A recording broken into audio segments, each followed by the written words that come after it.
winner here. Remember, the winner of this will go on to play Brian Braunduin in our top 4. And as you said here, is Richard Shay with quite the resume on the weekend with Bug Delver. 8-0 in the Legacy portion of our Invitational. But again, if you think of Rich Shay and the people watching at home, the reason you may be familiar with the name is due to his vintage play. One of the best vintage players in the world. Again, those skills do translate pretty well over to Legacy. And he is doing a really, really nice job this weekend. And this is a very vintage-esque top 8. And when I say that, I mean, okay, so you have your control deck, which is Miracles. You have your, at tempo decks, which are Delver. And it's all these different archetypes, but they all have like a 25 card overlap to them. Everything's blue. Your control is blue, your aggro is blue, your tempo is blue. That to me, I mean, we're not time walking. We're not playing Moxen. It's definitely different than vintage, but where it's like every deck can play all roles, that to me seems like a vintage sort of thing. So one of the things I'm actually looking at here is Shay's deck list. And the numbers of the cards and all that stuff is great, but what I'm actually looking at is the DCI number, which is not very many digits, which is 6? awesome. I believe it's 51005. I thought I thought it was only 4 or 6. Maybe 5-digit ones exist. I know back in the day, and I've seen some of these, you'd get a 4-digit DCI number. And this is when if you read the Duelist, you'd have to send out a subscription and payment to the Duelist's Convocation, and they would mail you a physical like credit card thick DCI lifetime membership card. Really? Yeah, one of my friends has one. Okay, it's great. I've never seen one great. before. Yes, I've never seen one. What was it? Steve Port has one of these. Okay, a tournament organizer. Yeah, He's been playing for quite a while. Yes, they're big, thick plastic things, and it says you are good standing as a lifetime member of the Duelist's Convocation. They are great. Really cool. Actually, I did not even know that was a thing. Shay's been around a while too, so not too surprised to see the shorter DCI number for him. Chen going to lead off here in game number 3 with an Underground Sea into a Deathrite Shaman. So the acceleration is here. He's going to fire away very quickly with a Verdant Catacombs. So you have 10 or 8 for DCI number. That's the big one. 10, the switch from 8 to 10 was sometime, I want to say, around Ravnica. I have 8. Okay. I'm old school. Ish. I know, I have 8. I'm like, I don't have the 10th one. Then I see like Richard Shay's, and I'm like, oh, just kidding. Not old school enough, but got an activation of Deathrite Shaman here. Maybe a Liliana, a True Name Nemesis. So Chen says, let's go. You better have the answers, and you better have them now. Yeah, and this is something that the Bug Delver decks can do that the Rug ones can't. And, they have a Birds of Paradise effect in their deck. They can just ramp out some threats. Shay taking a look at his hand to see if he has maybe a Forcible or some way to get True Name Nemesis off the board. As we are being told right now, Death and Taxes does get the job done over Rug Delver. So Jason Smith is moving on to play against Jonathan Morris. Defeating Jonathan Morris. He's going to be playing Jason Mitchell in the top 4. 4 Delver decks lost in the top 8. Every losing deck was Delver, but that may be a function of the fact that almost every deck was Delver. Yeah, 6 of them are Delver, so I suppose that does have to happen. It'd be interesting to see Death and Taxes and Miracles meet in the finals, and you could be like, yeah, Delver didn't do well in this top 8. It went 0-6 in matches. I would be surprised if that's the case. Yeah, me as well. Here's a brainstorm from Shay. 3 cards coming. He's got some catching up to do, though. Yeah, and this is interesting. Like, we saw a very positional matchup between Miracles and Blue-White Red Delver, but when you see Delver decks play against each other, the strategy just really changes. It stops being positional play and is all about tempo and really board presence. Right now Chen has 3 mana. He has 2 creatures on the battlefield. He is up a lot on Richard Shay, and he's just going to continue to press that advantage. Shay with the bevy of cards in his hand right now. He's still got to put 2 back, figure out how he wants to move forward in this game, because again, he's already underneath some pressure. A couple of copies of Abrupticate in his hand, which are oftentimes quite good in the matchup, but not great right now. You also see a Sylvan Library that he's going to put back first and then land second. So it looks like he's deciding, I don't really have much time for Sylvan Library. Shay going to draw a card. This is going to be an Underground Sea. Let's see if he wants to go fetching here. Yeah, so looking at Richard Shay's deck, you have to ask how many answers does he actually have to a card like True Name Nemesis? The big one, of course, is Golgari Charm. There are 2 of those in the sideboard. I have to imagine they're in his deck after board just because True Name Nemesis does exist. Shay going to fire off an Abrupt Decay here to get that Deathrite Shaman off the table. All right, so one of the threats down. So now that there's some parity, Chen is still on the play, and he still has a True Name Nemesis, so definitely advantage. But we'll see if he can continue to press it. He has to keep the pressure up in this sort of matchup. Liliana the Veil is an out right now for Shay as well, especially with Chen not making a play. So it feels like to me Chen is pretty all in here on True Nemesis getting the job done. Shay looks like he may play a Wasteland, and he does. He's going to fire that off, take care of the Underground Sea, see if he wants to deploy the library or not. It looks like he may have just passed the turn. Actually, it looks like Chen did float some blue, so we're going to have a brainstorm here, it looks like. Yeah, what this actually helps Shay do is if he wants to resolve a card like Tarmogoyf, he's successfully played around Daze by first wasting Chen off his only island. Chen going to have to put 2 cards back here in just a moment.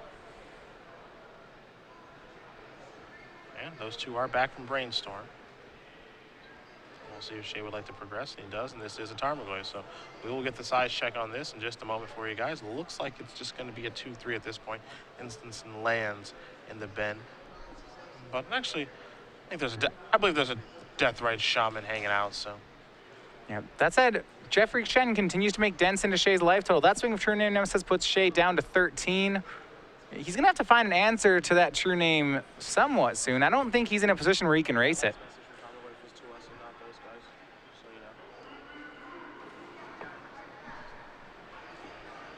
Time for a Brainstorm. And a lot of good cards in Shay's hand. And I think were it not for the True Name Nemesis on the board, Shay would be up in this match. Right now, he's controlling the pace. You know, he's the player cracking Wastelands. He has pretty much better cards in his hand at this point. But there is still that pesky 3-1. It's right now representing a 5-turn clock. It's probably more like a 4-turn clock. I don't think Shay can actually not crack fetch lands for the rest of the game. Yeah, I think so. I think he's got to keep just putting things on the board. I think we'll get to the point here actually where Chen actually has to slow down and use True Name Nemesis as a blocker instead of an attacker. I know that's not the situation Chen wants to get himself into, but I think that's where he may find himself. That's the best way right now for Shay to answer the True Name Nemesis, is to just push enough damage that he flips the race in the other direction. Shay does deploy Deathrite Shaman before cracking the fetch line. He's going to go down to 12, so in theory he's on a 4-turn clock right now. 4 hits from that 3-power True Name Nemesis. He's going to go get another copy of Underground Sea, and let's see what he does want to follow up with, assuming there will be a follow-up. Yeah, cracks for another C. We'll look at it. Looks like it's a Delver. All right, so he wants to get him dead, straight up. He wants to turn the race around, and he started at a disadvantage in this race too. He would, he was at 13 when Chen was still at 19. Yeah. Chen going to sacrifice a fetch land here, go get an Underground Sea of his own, and we'll see if maybe there's an Abrupt Decay to be fired off here in just a moment. Yeah, unclear whether or not Delver is still on the stack or whether it's in play. Shay has not gone for the card out of his sideboard, so I'm going to go ahead and presume this is on the stack. We'll see what Chen does. Yeah, we'll see maybe a little more shuffling going to take place here before presenting the deck over. Yeah, could be, say, something like a hard cast Daze. He certainly has a lot of ways to answer this spell. Yep. If he has Abrupt Decay, I imagine it won't hit Delver. It'd be interesting whether he chooses Goyf or Deathrite. Probably will hit Goyf with it. He's certainly going to have a response here, at least something to do on the end of turn. That much is clear. So we'll see what Jeffrey Chen does want to do in just a moment. Last match of our quarterfinals right here. Again, we'll be announcing our premium winner in just a little bit. We know 3 players that are through. Brian Brondwin, along with Greg Mitchell and Jason Smith. We got to get 1 more, however. Now here's a Brainstorm. So a couple of cards going to be added here to Chen's hand. The tide may be turning here in favor of Shay, who went 8-0 during the legacy portion of the Season 2 Invitational. Unfortunately for him, a 3-5 record in Standard, a format he does admit is his weakest, stopped him from having a great weekend. And he's doing pretty gosh darn good here, able to make the top 8 and looking in pretty good position here against Jeffrey Chen in game number 3. Yeah, Chen looking for some answers, be it counter magic, perhaps removal spells. He just needs to slow Shay down. He wants to keep enough of Shay's things off the board that he can keep swinging True Name Nemesis. Remember, Delver doesn't have the combo of True Name plus equipment, so he can't just assemble a Voltron and get Richard that way. It looks like Delver's going to resolve. And no removal spell on the end there for Chen, so everything's on the board for Shay. And I think most important, Jeffrey didn't really use any of his mana.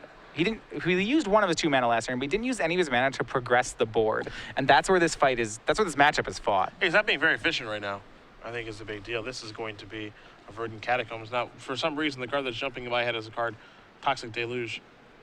But I don't think he even has that. Like, he might be trying to set him up for that. and clear everything off the table, but I don't even think he has one of those. Yeah, Toxic Deluge is something you see out of Control-esque decks. You see it in Esper Deathblade a lot on the board, but I think because he's playing True Names of his own, he has opted away from the Deluge. He could... Sometimes you'll see something like a Diabolic Edict, perhaps, but he actually doesn't have anything on his board that answers a True Name outside of the Golgari Charms. Well, there's a Ponder. So 1, 2, and 3 in just a moment. See if Chen can find anything to help here. Starting to really get behind on the board. But that True Name might have to put the brakes on here.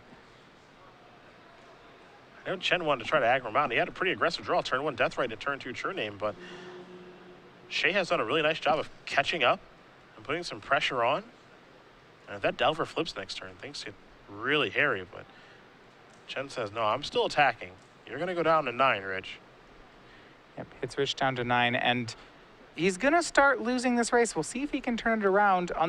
If that Delver flips, it's a real big swing for Richard. He already has 4 off the Goyf, 2 off the Death Right. That's 6. So it's either 7 or 9 on this turn.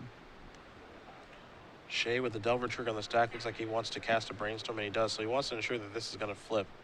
So 3 cards coming here for Rich. Might as well take all the chance out of this. See Submerge among the options here for Rich. Looks like he has 2 copies of Submerge in his hand, so don't play a creature that can be submerged, Jeffrey, or you're going to be stuck there for a while. Yeah, what Jeffrey's going to look for is removal.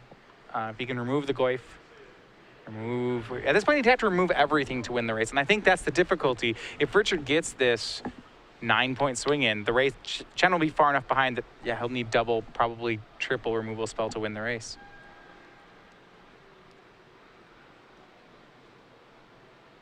A lot of good weapons here. I don't know if Shay needs both submerges. Yeah, I'm not sure he needs both either. I think if at all possible, he'd like to not show a submerge. He'd like to show a different instant. We'll see what he picks. Yeah. Him and Torax fine. That one's fine to show. He's not going to cast it. We don't think so. I mean, he could with Delver if he wants to. I don't know how important him is right now. I feel like at this point, the game, it's so much in a racing position that playing something that you need to play everything that affects the board. Like a Tarmogoyf? Yeah, Goyf's great. Maybe that'll slow old True Name down.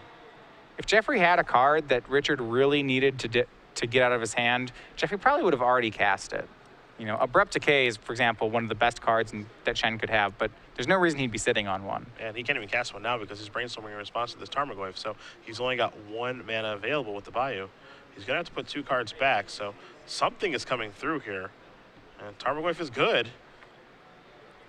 So despite all the power that you get from playing 1-mana blue cantrips, you see that Chen has basically spent all his turns cantripping. He hasn't done anything to the board. Last turn he had 2 mana. His only play was a Brainstorm. This turn he had 3 mana. He had Ponder and Brainstorm. Didn't use the 3rd mana. He hasn't actually cast anything, if you think about like something that does something for 3 turns. Yeah, just a lot of cantripping, but hasn't really done anything of consequence. He's going to start this turn by playing a Tropical Island. But he's at 6. This is another copy of Tree Nemesis, but as I mentioned, I think the brakes may be on.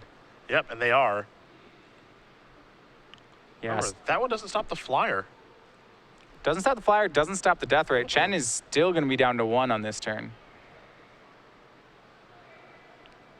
So an Abrupt Decay was the draw here for Shay, along with 2 copies of Submerged in his hand. And figure out how he can finish off Chen. He's mighty close. In we go for 3. And now Chen is going to go down to 3.